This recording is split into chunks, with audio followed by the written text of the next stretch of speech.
Spoštovani gospod ravnatelj, dr. Janez Gabrielčič, gospa Anica Levstik, gospod Gabriel Obrekar, učitelji in učenci.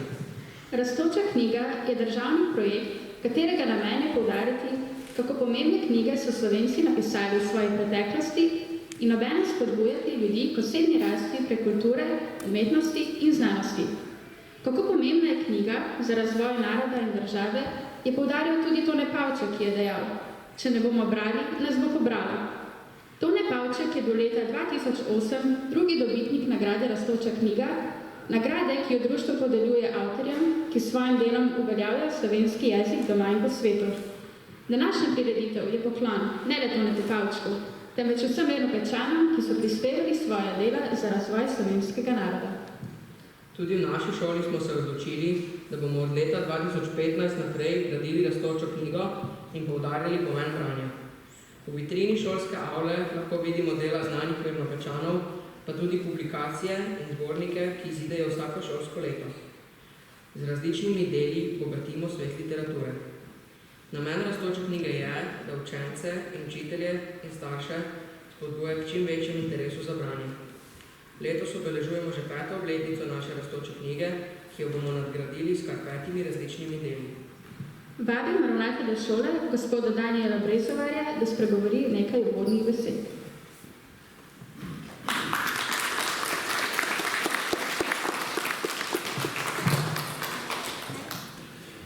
Spoštovani, lepo pozdravljeni na 5. obletnici Rastoče knjige osnovne šole Toneta Pavčka, danes v nekoliko drugačni obliki, vendar vseeno smo se odločili, da kljub razmeram, kakršne so, to našo prireditev izpeljemo, tako kot vsako leto do sedaj, razen letos spomladi.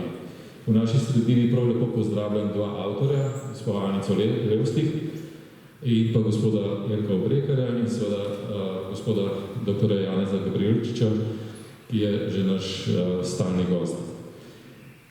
V naši šoli Rastoči knjigi posvečamo kar veliko pozornost in to se mi zdi prav. S tem spodbujamo seveda ustvarjalnost, pisanje zbornikov in drugih publikacij, ki nastajajo v naši šoli. Vendar pa knjiga ni bistvo rastoče knjige. Bistvo rastoče knjige je ustvarjanje na vseh različnih področjih, tako na literarnem, kot v znanosti, športu in drugih področjih. Zato je seveda pomembno, da smo vsi na svojih področjih, na tistih dejavnostih, ki nas zanimajo, čim bolj aktivni in s tem prispevamo tudi k rastoči knjigi našega lokalnega okolja, pa tudi seveda rastoči knjigi Slovenije. Želim tej šoli še veliko uspehov na vseh ustvarjalnih področjih in seveda srečno.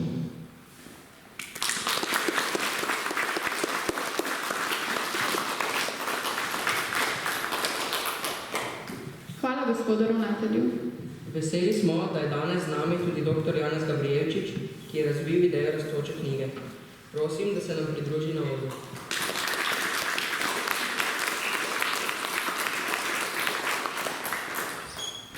Spoštovani, zelo sem vesel, da sem spet v vaši šoli, ki ima častitljivi naslov Toneta Pavčka. Tonet Pavček je veliki Slovenec, ni samo izjemen poet, ampak je tudi veliki državnik, diplomat, predvsem pa človek z veliko besedo oziroma začetnico. Rojen je bil v občini Mirna Peč, tukaj blizu. Ampak vidite, on je z vrednotami, ki smo jih mi ubesedili potem za abecedo vrednot odličnosti in mojstrstva, s temi lastnostmi je on prišel do tega, da ga poznajo prav vsi Slovenci, ampak ga ne poznajo, ga cenijo, zato ker je on želel, da se beseda, da se glas iz Dolenjske sliši tudi po Sloveniji in kot vam bom kasneje povedal, ne bom dolg, tudi z pesmico Združene rastoče knjige sveta. Namreč on ni napisal samo tisto čudovito odo Rastoča knjiga, ampak tudi Združene rastoče knjige sveta in eno kitico iz te lepe pesmi vam bom potem tudi povedal. Ampak začel bom s tem, kar je napisal v prvi kitici Rastoče knjige. Rastoča knjiga je več kot knjiga. Je skrinja narodne zaveze, je duh, ki se nad časom dviga, je zvezda stalnica ljubezen. In vidite, ko pridem v ta čudovit prostor, čutim to, da vi udejanjate to, da je rastoča knjiga, ki se nad časom dviga. S preprostim ali pa strokovnim besedam bi rekli, da je to prostor strategije in vizije rastoče knjige osnovne šole Mirna Peč in tudi občine Mirna Peč. Torej, to je dolgoročni program in gospod ravnatelj je lepo povedal, vi to udejanjate potem vsako leto, da se rastoča knjiga širi, poglablja vsako leto in tako čudovito raste ta breko katedrala rastoče knjige. Jaz sem prišel k vam kot predstavnik rastoče knjige in predstavnik tudi glavnega pokrovitelja rastoče knjige, to je Državnega sveta Republike Slovenije. Zahvaljujemo se vam, da ta rastoča knjiga pri vas čudovito teče, da hoče graditi, spet malo z preprostimi besedami, osebnosti, kot je bil Tone Pavček. Želimo skrati iz vas narediti posameznike, ki bodo razmišljali, ampak pomembno je pa, da veliko berete. Brati in razmišljati. Tako kot ta deklica, ona bere, ampak tudi razmišlja, ki par je napis, jo je takole zasnoval, da ona tudi razmišlja. In to je pomembno. Misliti, razmišljati. In tukaj je ta povezava med črko M in mirno pečjo. Mirna peč, misel. Misel, beseda, dejanje. In v tej smeri samo še to, kar sem rekel, da bom povedal še, da je Tone Pavček razmišljal tudi v tem, kako mora Slovenija povezovati druge države. In drugo leto bo Slovenija predsedovala Evropski komisiji oziroma Svetu Evropske skupnosti. To se pravi, da bo Ljubljana za pol leta postala v nekem smislu glavno mesto Evropske skupnosti. In v tej smeri, vidite, boste tudi vi najbrž sodelovali na en način v tem lepem projektu, ker državni svet načrtuje, da bi imeli drugo leto prav zaradi tega velikega dejanja, veliko slovesnost tudi v Ljubljani pri deklici in da bi bil takrat drugi festival rastoče knjige. Jo pa še tole, kaj je napisal Tone Pavček v teh združenih rastočih knjigah sveta. Rastoča knjiga vse dežele vabi, v pripoved, v novo zgodbo, v pesem, da prepir, razdor in boj pozabi, da svet ljudem postane svet in lep. Vidite, kako strateško je on to razmišljal od začetka v rastoči knjige, kako pomembna je ljubezen, potem pa to mednarodno sodelovanje. In zaradi tega ga tako v rastoči knjigi cenimo in spoštujemo in poudarjamo, da tudi vi lahko postanete podobni Tone Pavčku, enaki, težko bo pa, da boste boljši. Ampak stremeti je treba če dalje naprej k razvoju. Najrastoča knjiga raste v osnovni šoli Toneta Pavčka. Hvala vam.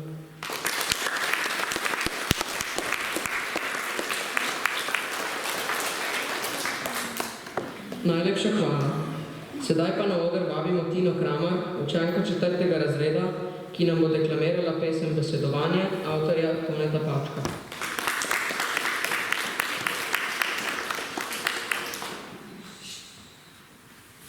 Tone Pavček z besedovanjem. Če diva pek v opeki, se skriva v mraku rak, potem je lek v obleki in v vlaku lak. Če je v kravati krava, v rabarbari barbar, potem uboga para tava pod paro in išče para. Če ton v zatonu tone, bon ton kot roko gre vrkal, potem je tona tone in v vsakem pavčku pav.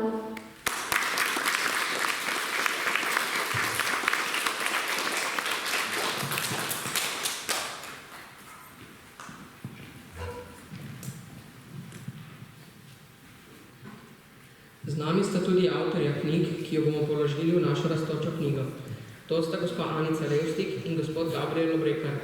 Lepo pozdravljena. Gospod Obrekar je leta 2018 izdal pesniško zbirko z naslovom Moje pesmi od mladosti do zrelih let, ki že dopolnjuje našo rastočo knjigo. Dolga leta je deloval v mirnopeški gledališki skupini in tam pustil svoj pečat, za kar mu je občina podelila plaketo za delovanje na kulturnem področju. V letošnjem letu pa je izdal knjigo Lepi spomini iz Gorskih poti, ki jo bomo danes vložili v vitrino.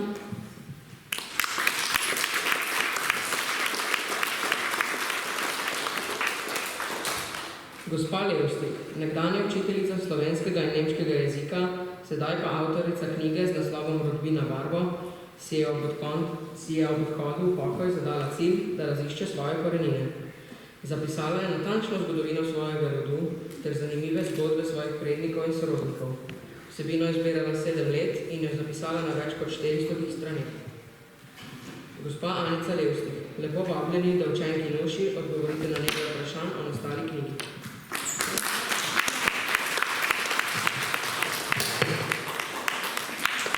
Že v uvodu knjige razkrijete, kaj vas je gnalo k raziskovanju priimka Barba.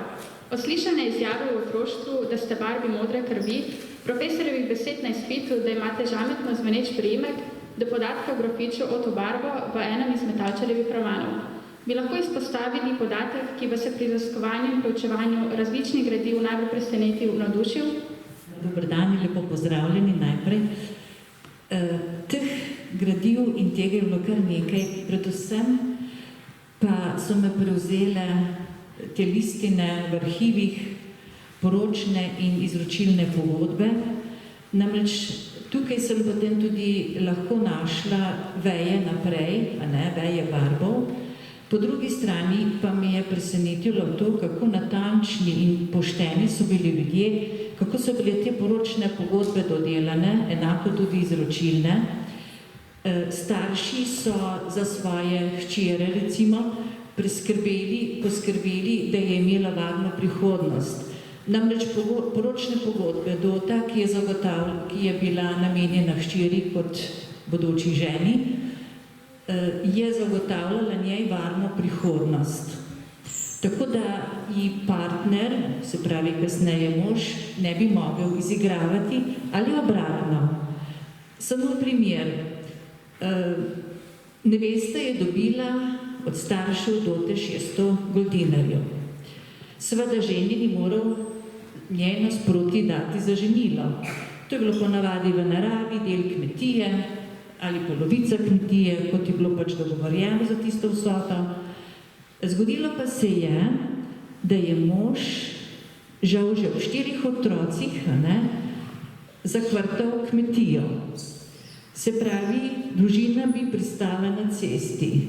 K sreči pa je nevestin oče poskrbel, da se je upoštevalo ženitno pogodbo, predporočno pogodbo bi danes rekli, in vse to doto in zaženilo se je moralo resničiti tako, kot je pisalo v pogodbi. Tako je žena potem ohranila kompletno mačijo in še eno njivo. Ostala polja so šla. Mož pa je se je v obupu odpravil v Ameriko.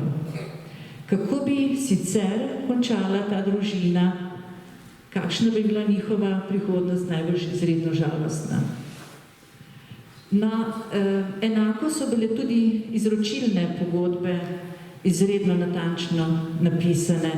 Starši, ki so pač izročali kmetijo sinu, pa največkrat sinu, sinovi so bili nekaj določeni za naslednike, priimek je bil zelo pomemben, da se je prenašal večkrat tudi ime, če je bilo le možno, so si hoteli zagotoviti mirno in varno starost. Namreč pokojnin ni bilo, socialnih služb tudi ne, in tako so si točno dali zapisati, koliko hrane potem recimo, da bodo jedli pri skupni mizi, da kje lahko se gibljajo po prostoru v hiši. Poleg tega so si izgovorili še najmanj eno obleko, eno obutev na leto. Namreč moramo vedeti, to je bilo veliko, Ljudje so bili včasih z eno obleko že kar zadovoljni, če je bilo na leto.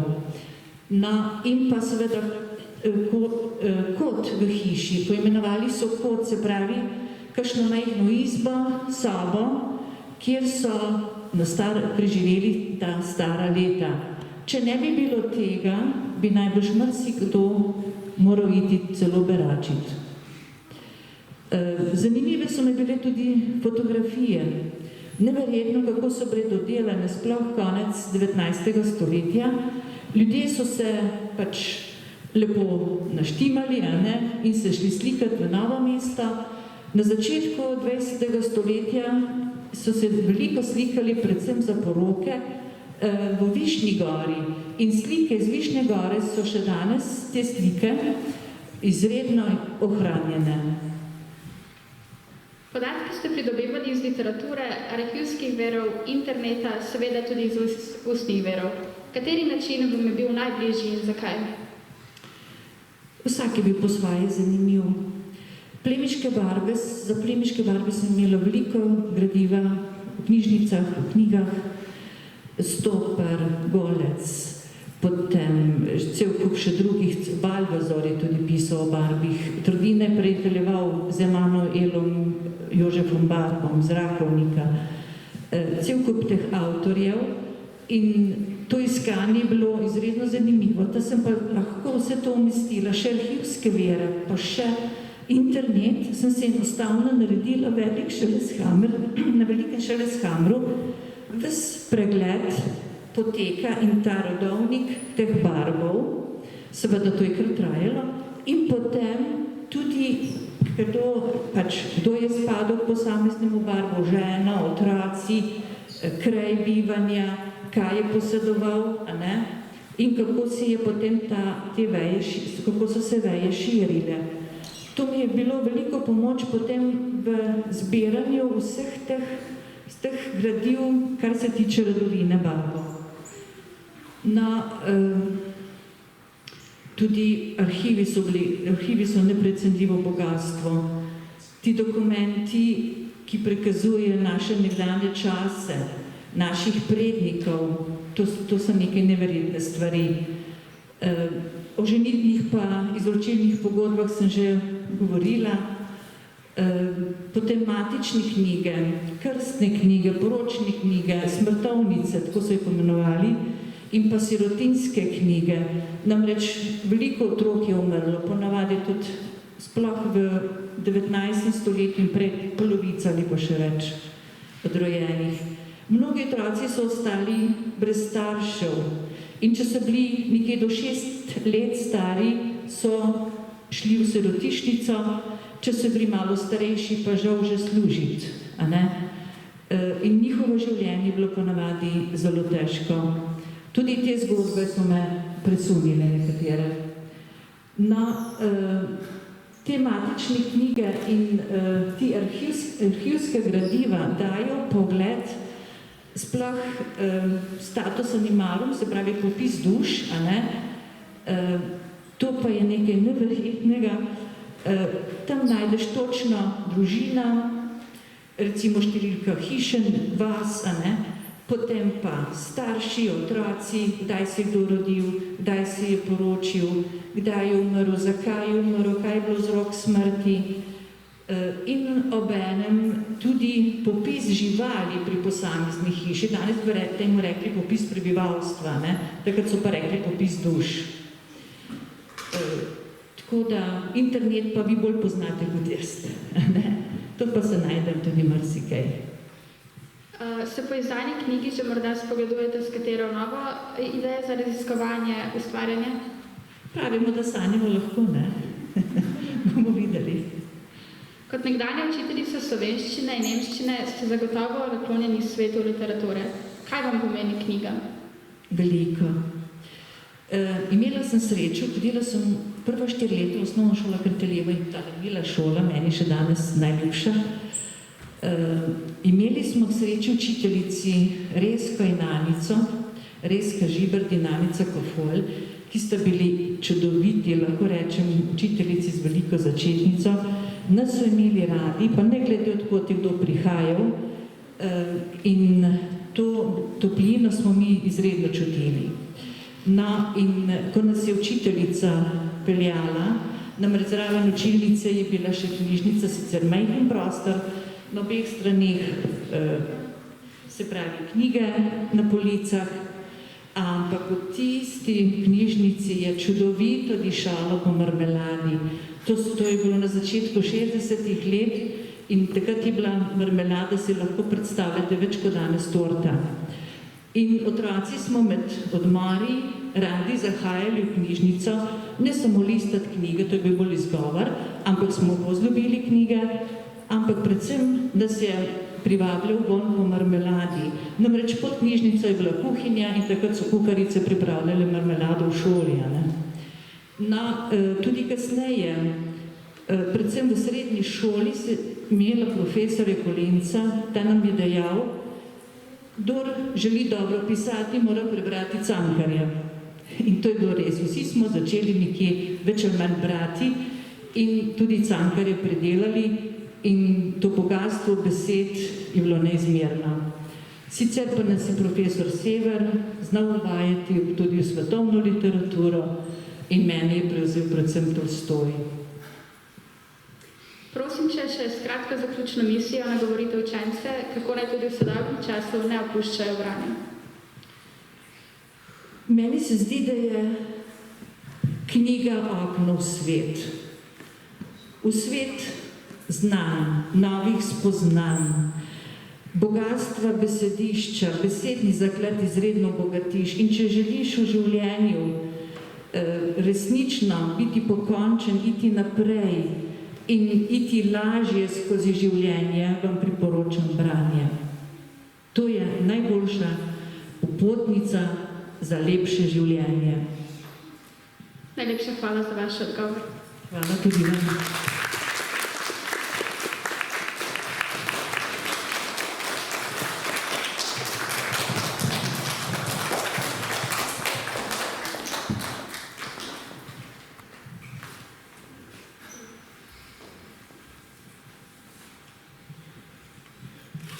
Tudi naša rastoča knjiga vsako leto raste.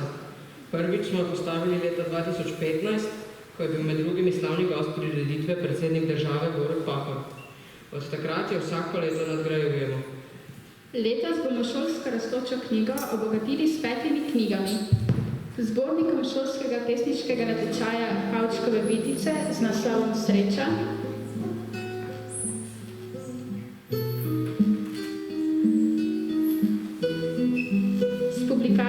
raziskovalne naloge Lojzeta Slaka z naslovom Spomini na moža iz doline Tihe,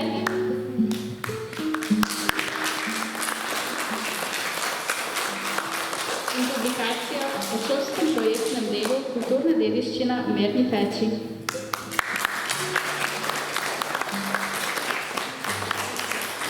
Poleg zbornika in publikacije naše šole bomo vložili tudi knjigo avtorice, ki je med nami, Anice Levstik, z naslovom Rodovina Barbo in knjigo gospoda Gabriela Obrekarja z naslovom Lepi spomini Karskih poti.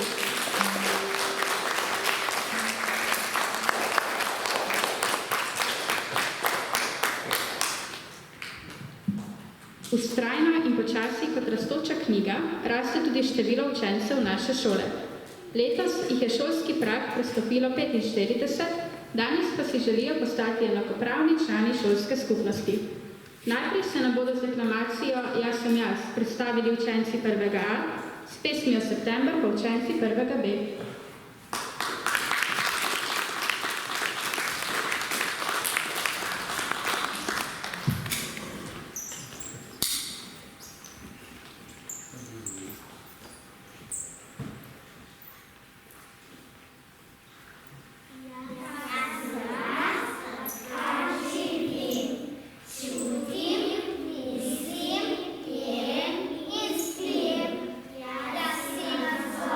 Srce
Najlepša hvala.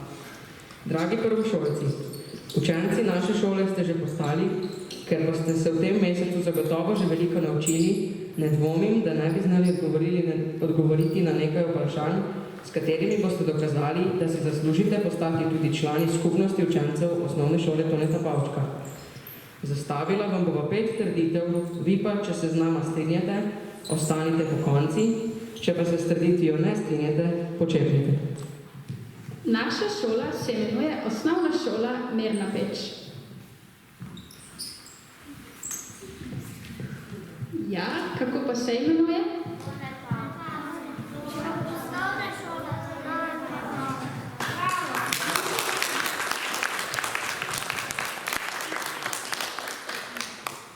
Zobe si umivamo samo v soboto, nedeljo in med počitnicami. Odlično. Zdaj in kolikokrat pa se jih moramo umivati?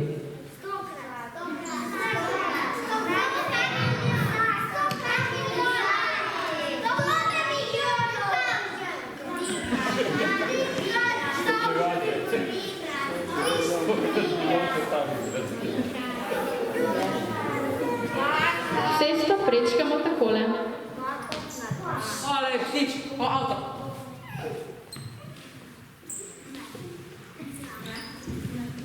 Kako pa se prečka? Pogledamo levo pa desno, ne?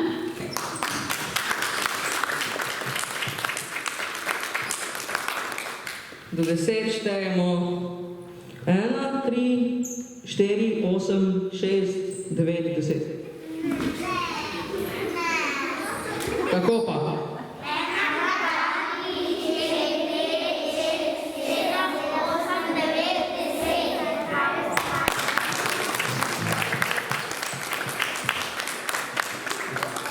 Danes je petek.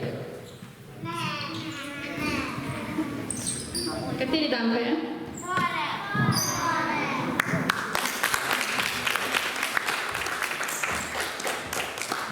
Ker ste pravilno odgovorili na vsa zastavljena vprašanja, ste postali enakopravni člani skupnosti učencev osnovne šole Toneta Pavčka.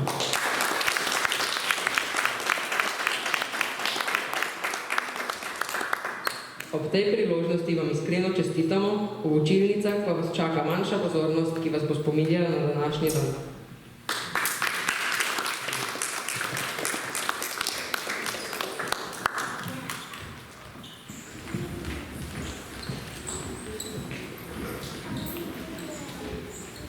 Ob Pavčkovem dnevu, ki bo v torek 29. septembra, nas bo obiskala diplomirana vizažistka in oblikovalka predmetov iz keramike Gea Gersen-Koper, ki se trenutno posveča oblikovanju iz gline in svoje izdelke razstavlja na domačih in mednarodnih razstavah. Za učence bo pripravila umetniško delavnico, v kateri bo prikazala postopek oblikovanja gledališke maske. Ob koncu današnje prireditve se najlepše zahvaljujemo vsem gostom, ki ste se udeležili današnjega dogodka. V lepši dan pa naj vas popeljeta Ula Gracel in Ana Cesar s pesmijo Vztrajaj.